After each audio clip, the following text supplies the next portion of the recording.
ಮಕ್ಕಳ ಅಭಿವೃದ್ಧಿ ವಿಕಲಚೇತನ ಮತ್ತು ಹಿರಿಯ ನಾಗರಿಕರ ಸಬಲೀಕರಣ ಸಚಿವರಿಗೆ ಪ್ರಶ್ನೆ ಕೇಳಿದ್ದೇನೆ. ಸನ್ಮಾನ್ಯ ಅಧ್ಯಕ್ಷರ ಉತ್ತರವನ್ನು ಒದಗಿಸಲಾಗಿದೆ. ಸನ್ಮಾನ್ಯ ಅಧ್ಯಕ್ಷರು ಉತ್ತರವನ್ನು ಒದಗಿಸಿದ್ದಾರೆ. ನಮ್ಮ ಕ್ಷೇತ್ರದಲ್ಲೇ ಸುಮಾರು ಖಾಲಿ ಇರುವ ಸಂಖ್ಯೆ ಅಂಗನವಾಡಿ ಕಾರ್ಯಕರ್ತೆ ಹುದ್ದೆಗಳು 6 ಖಾಲಿ ಇದೆ. ಹಾಗೆ ಖಾಲಿ ಇರುವ ಅಂಗನವಾಡಿ ಸಹಾಯಕ ಹುದ್ದೆಗಳು 31 ಖಾಲಿ ಇದೆ. ಬಹುಶಃ ಮಕ್ಕಳು ತಮ್ಮ ಬದುಕನ್ನು ಪ್ರಾರಂಭ ಮಾಡುವಂಥದ್ದು ಅಂಗನವಾಡಿ ಮೂಲಕನೇ. ಆ ನಿಟ್ಟಿನಲ್ಲಿ ಸ್ವಲ್ಪ ಇನ್ನಷ್ಟು ಒಳ್ಳೆಯ ರಿಸಲ್ಟ್ ಬರಬೇಕು ಅಂತೇಳಿ ನಾನು ಭಾವಿಸ್ತೇನೆ. ಹಾಗೆ ಒಂದು ವೇಳೆ ಸಂಬಂಧಪಟ್ಟಂಥ ಒಂದು ಕಾನೂನಿದೆ, ಸಂಬಂಧಪಟ್ಟ ಗ್ರಾಮದಲ್ಲೇ ಅವರು ವಾಸವಾಗಿರ್ಬೇಕಂತ ಕಾನೂನಿದೆ. ಒಂದು ವೇಳೆ ಅಲ್ಲಿ ಇಲ್ಲ ಅಂತ ಹೇಳಿದ್ರೆ ಅದಕ್ಕೆ ಬೇರೆ ಏನು ವ್ಯವಸ್ಥೆ, ಪೂರಕ ವ್ಯವಸ್ಥೆ ಮಾಡಿದಿರಿ? ಯಾಕಂದ್ರೆ ನಮ್ಮಲ್ಲಿ ಆ ಥರ 2-3 ಪ್ರಕರಣ ಇದೆ ಮೇಡಮ್. ಸನ್ಮಾನ್ಯ ಅಧ್ಯಕ್ಷರೇ, ಪ್ರತಿ ಸದನ ನಡಿಬೇಕಾದ್ರೂ ಈ ರೀತಿ ಒಂದು ಕ್ವಶನ್ ಅನ್ನ ಮಾನ್ಯ ಶಾಸಕರು ಅವರಂತಲ್ಲ ಪ್ರತಿಯೊಬ್ಬರು ಹಾಕಿರ್ತಾರೆ.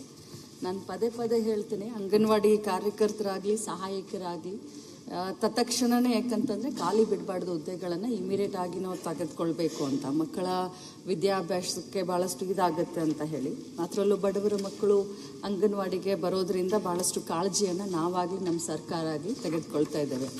ಇತ್ತೀಚೆಗೆ ತಮಗೆಲ್ಲರಿಗೂ ಗೊತ್ತಿರೋ ಹಾಗೆ ಇದು DC ಮತ್ತು CEO DC ಅಧ್ಯಕ್ಷತೆಯಲ್ಲಿ ಕಮಿಟಿ ಇರುತ್ತೆ. ಅದರಲ್ಲಿ 12 ಜನ ಇರ್ತಾರೆ. ಸೊ ನಾನಂತರೂ ಈಗಾಗಲೇ DC ಮತ್ತು CEOಗಳಿಗೆ ವಿಡಿಯೋ ಕಾನ್ಫರೆನ್ಸ್ ಮುಖಾಂತರ ಮಾತನಾಡಿ, ಹೋದ ಡಿಸೆಂಬರ್ ಅಧಿವೇಶನದ ನಂತರನೇ ಯಾವುದೇ ಒಂದು ಹುದ್ದೆ ಖಾಲಿಯಾದ 90 ದಿನದ ಒಳಗಡೆ ಈ ಪ್ರಕ್ರಿಯೆ ಎಲ್ಲ ಮುಗಿಬೇಕು ಅಂತ ಈಗಾಗಲೇ ನಾವು ಡೈರೆಕ್ಷನ್ ಕೊಟ್ಟಿದ್ದೇವೆ. ಮತ್ತು ತಮ್ಮ ಒಂದು ಕ್ಷೇತ್ರಕ್ಕೆ ಸಂಬಂಧಪಟ್ಟ ಹಾಗೆ ಏನು ಕಾರ್ಯಕರ್ತರು 6 ಜನ ತುಂಬಿಕೊಳ್ಬೇಕಾಗಿತ್ತು, 31 ಜನ ಅಂಗನವಾಡಿ ಸಹಾಯಕಿಯರನ್ನ ಏನು ತುಂಬಿಕೊಳ್ಬೇಕಾಗಿತ್ತು, ಈಗಾಗಲೇ ಆ ಪ್ರಕ್ರಿಯೆ ಎಲ್ಲ ಮುಗಿದು ತಾತ್ಕಾಲಿಕ ಪಟ್ಟಿಯನ್ನು ನಾವು ಆಯಾ ಗ್ರಾಮ ಪಂಚಾಯಿತಿಗಳಿಗೆ ಈಗಾಗಲೇ ತಾತ್ಕಾಲಿಕ ಪಟ್ಟಿಯನ್ನು ಹಚ್ಚಿದ್ದೇವೆ. ಇನ್ನೊಂದು ವಾರದಲ್ಲಿ ಇದು ಆಯ್ಕೆ ಪ್ರಕ್ರಿಯೆ ಸಂಪೂರ್ಣವಾಗಿ ಮುಗಿಯುತ್ತೆ. ಜೊತೆಯಲ್ಲಿ ತಾವು ಒಂದು ಮಾಹಿತಿಯನ್ನು ಕೇಳಿದ್ರಿ, ಯಾರು ಆಯ್ಕೆ ಆಗಬೇಕು ಕಾರ್ಯಕರ್ತರಾಗಲಿ ಸಹಾಯಕಿಯರಾಗಲಿ ಅವರು ಆ ಊರಿನ ವಾಸಿಗಳಾಗಿರ್ಬೇಕು, ನಿವಾಸಿಗಳಾಗಿರಬೇಕು.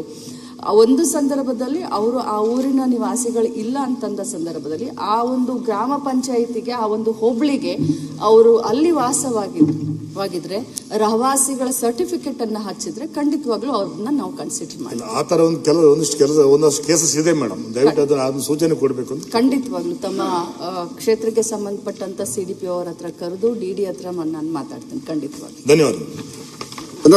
ಧೀರಜ್ ಮುನಿರಾಜ್